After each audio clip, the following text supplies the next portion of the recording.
MBBS in just 16 lakhs. Kyrgyzstan, Central America, Russia, Georgia. Orbit Global Education.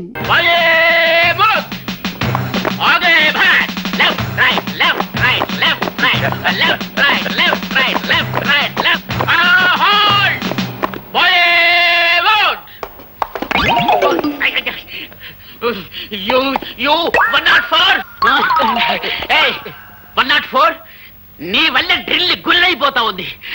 Market కిందప్పుడల్లా బాగా తింటావండి చేపలు. నీ మీద report ఉంది, టేక్ కేర్.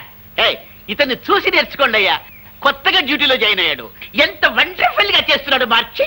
మనకు ఓపెన్ చూస్తుంటే అట్టా ఉందిరా. కచేరీలో మన బాగా హార్మోని వాయించట్లేదా?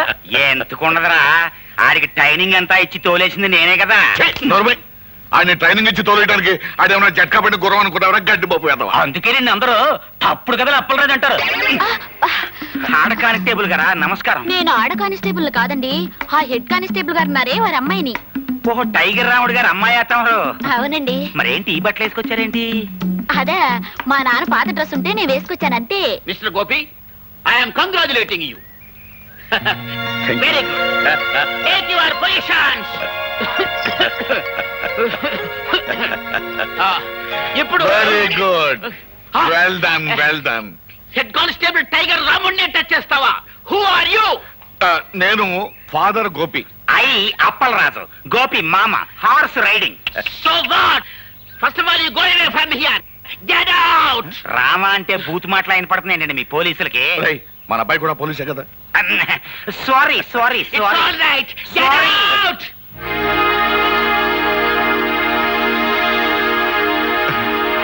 నమస్కారం మాస్టర్. అన్నమండి. నమస్కారం, రండి. ఒక మంచి సువార్త చెబుదాను వచ్చాను. ఏమిటది? మీరు అక్షరాలు నేర్పిన మా గోపిగాడు ఇప్పుడు దేశాన్ని కాపాడే కానిస్టేబుల్ అయ్యాడు. ఇదంతా తమ చేతి. ఇప్పుడు మీరు మా వాడిని చూస్తే ఎంత ఆనందపడతారో. విన్నా సంతోషంగానే ఉంది పాపారెడ్డి గారు. నా ఈ బ్రతుకు గొడవేదో తేలిపోతే నేనే స్వయంగా వచ్చి చూస్తాను.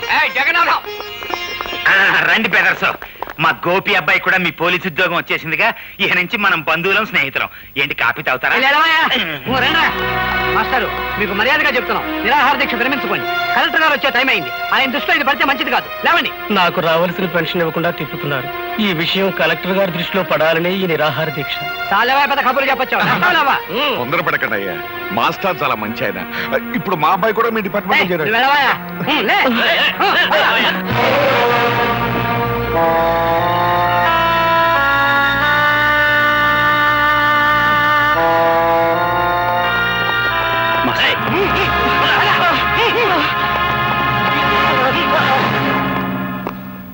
మా వార్నింగ్ ను కూడా లెక్క చేయకుండా నిరాహార దీక్ష చేస్తున్న మాస్టర్ వీడేగా? అవును సార్, వీడే. సరే, మీరు వెళ్ళొచ్చు. మా పోలీసులంటే అంత నిర్లక్ష్యంగా ఉందా? చేయకూడదు తప్పు నేనేం చేయలేదు బాబు. మీ వాళ్ళ అన్యాయంగా. మాస్టారు,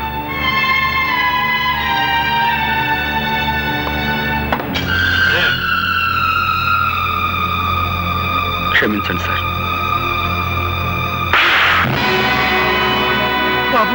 ఈ మాస్టర్ గారు ఏం అన్యాయం చేశారని సార్ ఆయన కొట్టారు? తనకు రావాల్సిన పెన్షన్ డబ్బుల కోసం 2 సంవత్సరాల పాటు తిరిగి తిరిగి వేరే గత్యంతరం లేని పరిస్థితిలో ఆయన నిరాహార దీక్ష చేస్తుంటే అది మీ దృష్టిలో క్రమశిక్షణ పాటించకపోవటమా, లేక లా అండ్ ఆర్డర్ని వ్యతిరేకించడమా? క్రమశిక్షణ తప్పిన వాళ్ళని, అన్యాయం చేసిన వాళ్ళని దండించడానికే మీరు ఉద్యోగంలో జాయిన్ అయితే సార్, మాస్టర్ గారికి పెన్షన్ డబ్బులు ఇవ్వాల్సిన ఆఫీసర్ చావచిత్త కొట్టి తీసుకొచ్చి ఆయనకి పెన్షన్ డబ్బులు ఇప్పించండి. అది మీకు చేత కాదు, ఎందుకంటే వాళ్ళు మీకంటే పెద్ద ఆఫీసర్లు కాబట్టి. అలాంటి వాళ్ళకైతే మీరు సెల్యూట్లు కొడతారు, ఇలాంటి వాళ్ళని చావచిత్త కొడతారు. ఏం సార్, నేనేమన్నా తప్పు మాట్లాడానన్నా నాకు గద్దిస్తున్నారు? క్రమశిక్షణ అతిక్రమించారని మీరు మాస్టర్ గారిని కొట్టారే. అసలు క్రమశిక్షణ పదానికి మీనింగు, స్పెల్లింగు నేర్పింది ఇలాంటి మాస్టర్లే సార్ మనకి. హక్కుల కోసం నిరాహార దీక్ష చేయటమే మీ దృష్టిలో అన్యాయం అయితే, మన దేశానికి స్వతంత్రం తీసుకొచ్చిన గాంధీ గారు కూడా ఇలాంటి నిరాహార దీక్ష చేశారు. అలా చేసినందుకు బ్రిటిష్ వాళ్ళు ఆయన జైల్లో పెట్టారు. అప్పుడు మనమంతా అది అన్యాయం, అక్రమం అరిచాం.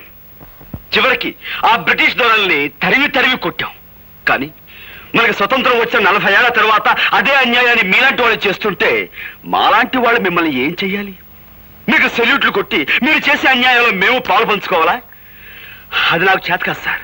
అలా చేయటమే నా డ్యూటీ అయితే ఈ క్షణం నుంచి ఈ ఉద్యోగాన్ని వదిలేస్తున్నాను.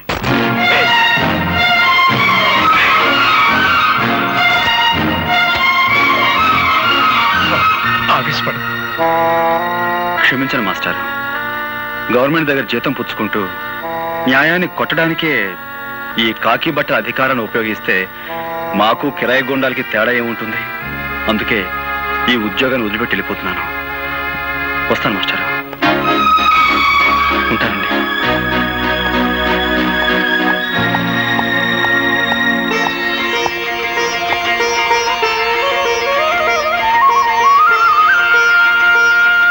చాలా మంచి పని చేసావురా బాబు. ఉద్యోగం పోయి తిండికి లేకపోయినా సరే అవినీతికి తలపడనని నిరూపించినందుకు నాకు ఎంతో ఆనందంగా ఉంది. ఇన్నాళ్ళు గోపిగాడు నా బిడ్డ అని సంతోషించాను. కానీ ఈ రోజు నుంచి గోపిగాడికి నేను తండ్రినని గర్వపడతాను రా. నీలాంటి నిజాయితీపరుడు పోలీసు ఉద్యోగంలో చేరితే ప్రజలకి మేలు జరుగుద్దని ఆశపడ్డాం. అదంతా పెమ్మని తేలిపోయింది. వాళ్ళు నిన్ను మార్చక ముందే నువ్వే వాళ్ళని ఇత్తడి చేసేశావు. అబ్బాయి గోపి జిందాబాద్, అబ్బాయి గోపి జిందాబాద్. సార్, ఇప్పుడు జరిగిన సంఘటనకు ఆ గోపి మీద ఏ యాక్షన్ తీసుకోకుండా సెలవు పెట్టి వెళుతున్నారంటే really your a great sir. ఒక విధంగా మన డిపార్ట్మెంట్ ఇదే తప్పని నా అభిప్రాయం. అనగనగనగనగా 7 సముద్రాలకు అవతల ఒక ఊళ్ళో ఒక అమెరికా. ఆ ఊరికి రేగన్ గారు ఒక ప్రెసిడెంట్ గారు ఉన్నారు. ఇది మన పంచాయతీ బోర్డు ప్రెసిడెంట్ పెంటై లాగా. ఏంటబ్బా విన్నావలేదా? చెప్పు. ఈ రేగన్ గారు చాలా గొప్ప మడిసి. మరి అంత గొప్ప మడిసి మనం కూర్చోమంటే కూర్చోలేడు, నుంచోమంటే నుంచోలేడు. పోనీ ఒక గ్లాసు మజ్జిగో మంచినీళ్ళు తాగవయా అంటే ఆ పని చేయలేడు. ఎందువలన చేత ఇదిగో ఇలాంటి తప్పుడు కథలు చెప్తావు కాబట్టి ఊళ్ళో అంతా నేను తప్పుడు కథలు అప్పలరాజు అంటుంటారు. అబ్బయ్యా, నీకు సమాధానం తెలిస్తే చెప్పు, లేకపోతే లేదు. అంతేగాని ఊళ్ళో అందరూ అన్నట్టు నన్ను నువ్వు కూడా తప్పుడు కథలు అప్పలరాదు అనద్దు. సమాధానం చెప్పు challenge. Because he doesn't know Telugu. అదే నీకు ఇంగ్లీష్ ఎలా తెలియదో తనకు తెలుగు అలా రాదు. అందుకని నువ్వు తెలుగులో ఏం చెప్పినా అతనికి అర్థం కాదు. ఎట్ట కనిపెట్టేశావు అబ్బయ్యా? రేగను మనకి మంచి ఫ్రెండ్లే. ఖర్చు డబ్బు లేకపోతే అప్పుడప్పుడు వచ్చి చిల్లర తీసుకెళ్తుంటాడు. అయితే అన్నోళ్ల ప్రెసిడెంట్లు నీ దగ్గర సిల్లర్ ఎత్తుకెడుతుంటారన్నమాట. సరే పోనీ.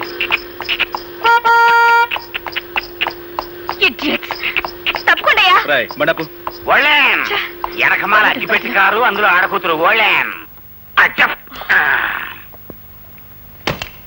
కంట్రీ బ్రూట్స్, హార్న్ మోగుతుంటే వినపడలేదు. కార్ కి సైడ్ ఇవ్వాలన్న కామన్ సెన్స్ లేదు. చూడు సిరతపులి, నువ్వు ఇంగిలి పీసులో బూతులు తిట్టినా నాకు అర్థం కాదు. కానీ నేను అచ్చ తెలుగులో మొదలెట్టాను అనుకో, 10 రోజులు ఆకుండా నువ్వు వాంతులు చేసుకుంటావు. బుద్ధి లేకుండా మాట్లాడుకో. నా కారు కంటే నీ బోడి గుర్రబండి గొప్పదా? ముందటది. అబ్బయ్యా, ఇంక లాభం లేదు. నువ్వు సూపు చూడాల్సిందే. ఇత్తడైపోవాలి. ఇదిగో చూడు పాప, నీకో విషయం తెలుసో తెలియదో, 2 కత్తులు ఒకే వరలో ఇమర్చవచ్చు, 2 పువ్వులు ఒకే చెవిలో పెట్టచ్చు, 2 హార్మోనీ పెట్టెలు ఒకేసారి వాయించవచ్చు. కానీ ఒక బండి మాత్రమే పట్టే ఈ ఇరుకు సందులో నీ బండికి సైడ్ ఇవ్వడం కుదరదన్న లోకల్ నాలెడ్జ్ నీకు లేకపోవటం నిజంగా నీ కర్మ. Shut up. ఖచ్చితంగా ఈ పిల్ల పట్నం చదువులతో పాడైపోయింది అబ్బాయ. లేదంటే వీళ్ళ బాబుకి నడమంత్రం సరి, ఈ అమ్మాయికి అర్ధాంతరంగా వయసైనా వచ్చి ఉండాలి. ఇది కరెక్ట్ అబ్బాయ. చూసావా, అయిపోయింది. ఇత్తడే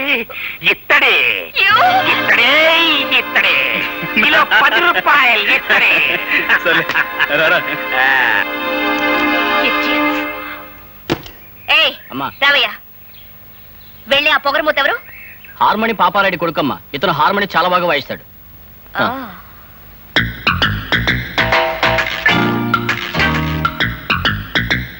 చెప్తా. Daddy, daddy, daddy. అమ్మాయి రాదా? ఎక్కడ అరుపులేంటి? అసలు ఆ కంగారికి రీజనింగ్ ఏంటమ్మా? రేపటి నుంచి నేను అర్జెంటుగా హార్మోని నేర్చుకోవాలి. ఇదేం గొడవమ్మా? చక్కగా సితారో, ఏనో, పొయ్యిలినో, ఇంకేవో కొత్త వాయిద్యాలు వస్తున్నాయి. అవి వాయించడం నేర్చుకోకుండా ఎప్పుడో సురభ కంపెనీ వాళ్ళు వాయించిన హార్మోని నేర్చుకుంటానంటవేటి? అదంతా కుదరదు. రేపటి నుంచే నేను హార్మోని నేర్చుకుని తీరాలి, అంతే. పోనీలేరా బాబు, పిల్ల ముచ్చట పడుతుందిగా, నేర్పించు. అట్టగలేవే అమ్మా. అమ్మాయి రాదా? ఈ చుట్టుపక్కల ఊళ్ళల్లో హార్మోని వాయించడం వచ్చిన వాళ్ళు అందరినీ నీ ముందు వరుసలో నుంచోబెట్టేస్తాను. నీకు నచ్చిన దగ్గర నేర్చుకో. అక్కర్లేదు, ఈ ఊళ్ళోనే ఉన్నాడు. ఎవడాడు? పేరు గోపి, పాపారాయుడనే వాడి కొడుకట.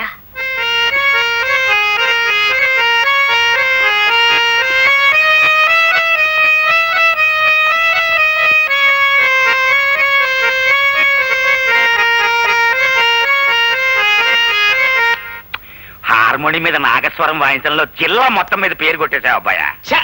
అందుకే నేను తప్పుడు కదా అప్పలేదన్నారా మన అబ్బాయి 3 జిల్లాల మీద పేరు కొట్టేశాడు. పాపారాడు గారండి, మా అబ్బాయి గారి చేత సూర్యచంద్రరావు గారి అమ్మాయికి అర్జెంట్ గా హార్మోని నేర్పించాలని అర్జెంట్ గా పంపించమని ఆర్డర్ చేశారండి.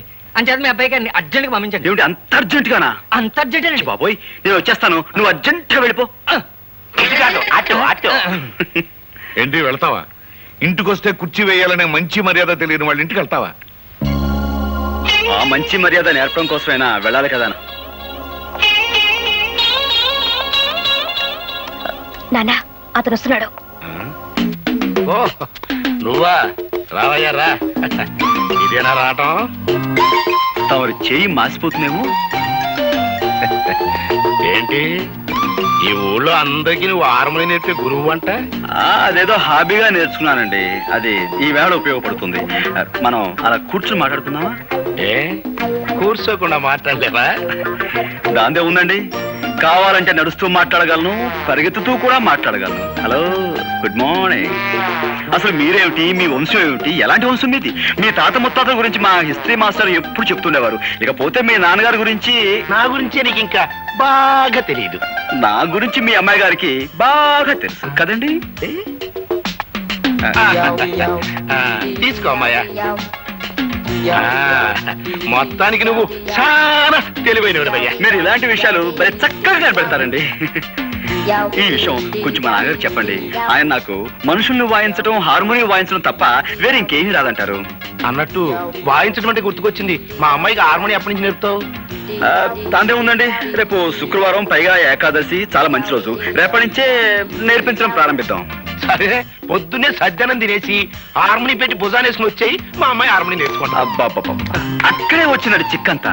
అనవసరంగా నేను మా నాన్నగారు గౌరవనీయులం అనే పేరు సంపాదించేసామా, మరి మాలాంటి గౌరవస్తులం మీ ఇంటికి వచ్చి నేర్పిస్తే అది మీకే చిన్నతనంగా ఉంటుంది. కాబట్టి పొద్దున్నే మీ అమ్మాయిని మా ఇంటికి వచ్చామానండి, ఆ చద్దను మీద నేనే తెరిపించి హార్మోనియం నేర్పించడం మొదలు పెడతాను. ఉంటాను.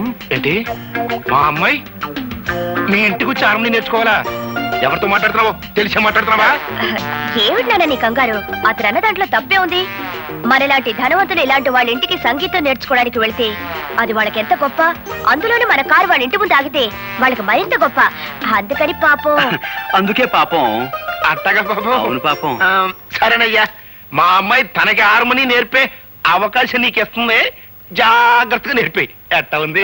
పాలకోవ తిన్నంత ఆనందంగా ఉందండి. వస్తాను.